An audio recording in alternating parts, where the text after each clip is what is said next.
புதுமையாக எதனா ஒரு ரெசிபி பண்ணலாம் அப்படின்னு சொல்லி ஒரு பிளான் பண்ணேன். அந்த ரெசிபி வந்து எல்லாருக்கும் உபயோகமாக இருக்கணும், அது எனக்கும் உபயோகமாக இருக்கணும் அப்படின்றதுக்காக தான் முடக்கத்தான் கீரை. ஸோ இது சம்மந்தமாக முழுசாக நம்ம விரிவாக வீடியோவில் பார்ப்போம். வாங்க அதோடைய மருத்துவ குணங்களை பற்றி.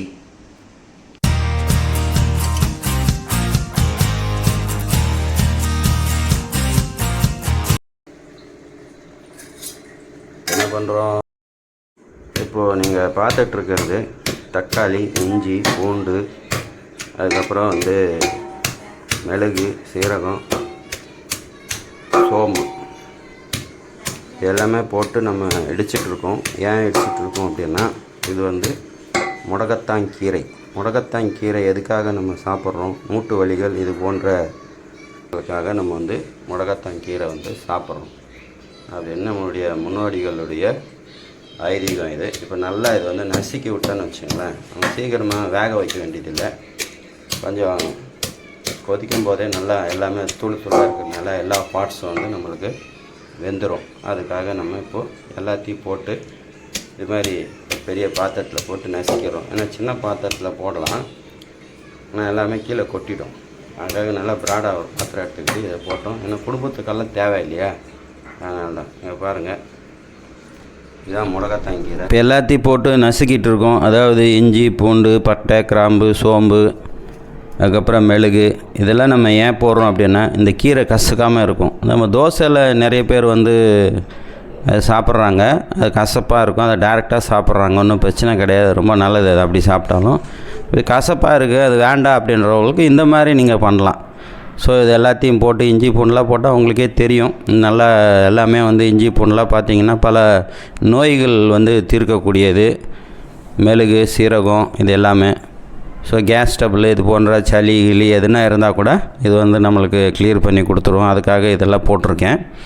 போட்டுவிட்டு அந்த கீரையும் சேர்த்து அதில் போட்டு நம்ம ஒரு சூப் மாதிரி தயார் பண்ணி நம்ம குடிக்கும்போது இன்னும் பல நம்ம நன்மைகள் கிடைக்கும் அப்படின்றதுக்காக தான் இந்த மாதிரி ஒரு பிளான் பண்ணி நம்ம இந்த கீரையை இப்போ பாருங்கள் நல்லா ஊற போட்டாச்சு. 2-3 தடவை கழுவிட்டு ஒரு தடவை ஊற போட்டு, ஏன்னா கீழே மண் இருக்கும், அந்த மண் இல்லாமல் நம்ம எடுத்தேன். அதை எடுத்து சாப்பிட போகிறது ஒன்றும் கிடையாது, தண்ணியாக தான் எடுத்து சாப்பிட போகிறோம். இருந்தாலும் சுத்தமாக பண்ணி சாப்பிட்லாம் அப்படின்றது.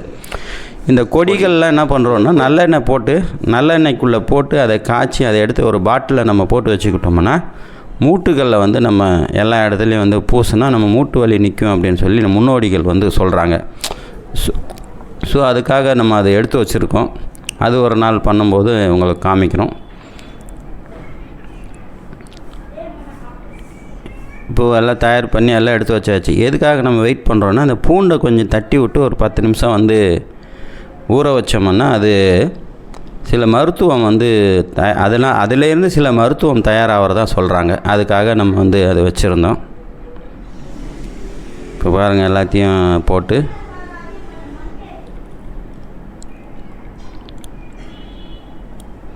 நல்லா சுத்தமாக கழுவியாச்சு.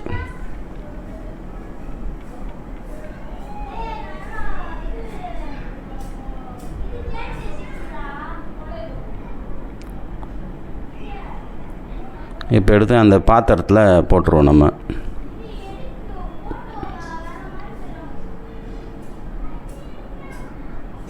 அவ்வளோதான். இப்போ என்னென்னா நம்மளுக்கு கசப்பு இல்லாமல் இருக்கும், குழந்தைங்களும் குடிப்பாங்க.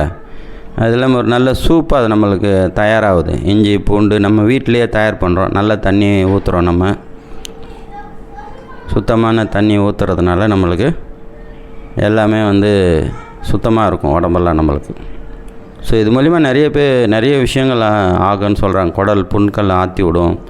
உள்ளே எதுனா நம்மளுக்கு அந்த முடக்க வேதை, அதாவது கை காலில் எதுனா முடக்கம் இருந்துச்சுன்னா கூட அந்த முடக்கத்தை வந்து கிளியர் பண்ணி கொடுத்துரும். அந்த கழுவுன தண்ணியை வந்து தொளிசில் ஊற்றிட்டோம். இப்போ வந்து நம்ம சுத்தமான தண்ணியை பிடிக்கிறோம்.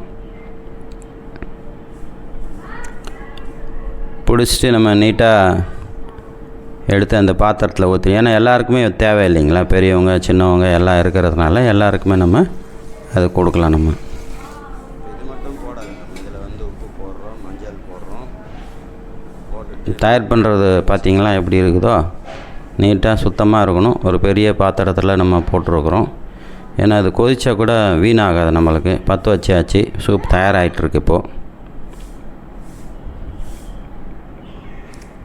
இப்போ என்ன பண்ணுறோம், தட்டை போட்டு மூடி வச்சிட்டோம்னா நல்லா கொதிக்கணும். கொதிச்சுட்டு அது வந்து நம்ம ஊற்றிருக்கு ஒரு சொம்பு தண்ணி ஊற்றுறோன்னு சொன்னால் ஒரு 1/4 சொம்பை வந்து கொதிச்சிடணும். 3/4 சொம்பாக இருக்கணும். ஒரு செம்பு ஊற்றினா 3/4 சொம்பாக இருக்கணும். அந்த அளவுக்கு நம்ம அதை கொதிக்க வச்சிட்டோம்னா அப்படியே கொஞ்சம் மூடி வச்சிடணும் கொஞ்சம் நேரம். அப்போ தான் வந்து அந்த சூட்டில் ப்ளஸ் வந்து அது வெந்ததில் எல்லாத்துலேயுமே அந்த சாறு தண்ணியோடு கலந்துரும். அந்த தண்ணியை எடுத்து தான் நம்ம வந்து குடிக்க போகிறோம்.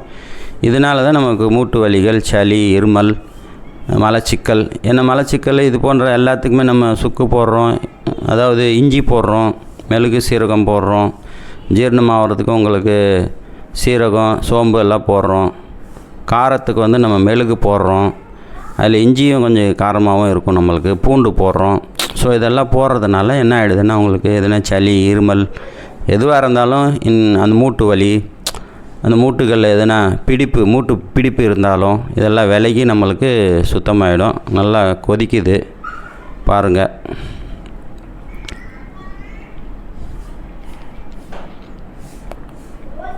இந்த கலர் பார்த்தீங்களா, தக்காளி சூப்பு எவ்வளோ அழகாக தக்காளியெல்லாம் நசுக்கி விட்ருக்கோம். இருந்தாலும் அது ஸ்கின் வந்து நம்மளுக்கு சிகப்பாக தெரியுது. நல்லா அருமையாக இருக்கும் அப்படின்னு நான் நினைக்கிறேன். இது பார்க்கும்போது உங்களுக்கு எப்படி தெரியுது அப்படின்றது நீங்களும் பார்த்து சொல்லுங்கள். இப்போ நம்ம இந்த மசாலாலாம் எதுவுமே எடுக்க போகிறது கிடையாது. இதிலேருந்து வடியக்கூடிய அந்த தண்ணி மட்டும்தான் நம்ம குடிக்க போகிறோம். அப்போ என்ன ஆகிடும், கீரை நம்மளுக்கு வந்து கசக்காமல் இருக்கும். சுவை பார்த்திங்கன்னா தக்காளி சுவை, பூண்டு, இஞ்சி பூண்டு சுவை, சீரகம், மிளகு சுவை, இந்த மாதிரி ஒரு டிஃப்ரெண்ட்டான ஒரு சுவையாக இருக்கும். இது போன்ற வீடியோக்கள் உங்களுக்கு பிடிச்சிருந்தா சப்ஸ்கிரைப் பண்ணுங்கள், ஷேர் பண்ணுங்கள். கண்டிப்பாக நம்ம செய்திகளை பேசுவோம். இப்போ கூட பாருங்கள், உங்களுக்கு ஜம்மு காஷ்மீரில் வந்து 26 பேர் வந்து சுட்டு சாவடிச்சிருக்கிறாங்க. ஸோ இது மாதிரி நிறைய விஷயங்கள் வந்து என்ன நேயர்களே, சூப் தயார் பண்ணது பார்த்தீங்களா, அருமையாக இருந்துச்சு. அந்த ஸ்மெல்லு எல்லாம் பார்க்கும்போது, இந்த தக்காளி எல்லாம் கொதிக்கிறதெல்லாம் பார்க்கும்போது ஓகே. நீங்களும் வந்து அதாவது எனக்கு தெரிஞ்சது நான் வந்து என் குடும்பத்துக்கு எல்லாத்துக்கும் நான் சேர்த்து பண்ணுறேன். அதே மாதிரி என் குடும்பத்தில் அவங்களுக்கு தெரிஞ்சது எனக்கும் கொடுப்பாங்க. அதுமாதிரி ஒருத்தர் ஒற்றுமையாக உங்களுக்கு தெரிஞ்சது நீங்கள் பண்ணி கொடுங்க, அவங்களுக்கு தெரிஞ்சது அவங்க உங்களுக்கு பண்ணி கொடுப்பாங்க. சந்தோஷமாக இருங்க. எனிவே நேயர்களே, இது போன்ற வீடியோக்கள் உங்களுக்கு பிடிச்சிருந்தா சப்ஸ்கிரைப் பண்ணுங்கள், ஷேர் பண்ணுங்கள், லைக் பண்ணுங்கள்.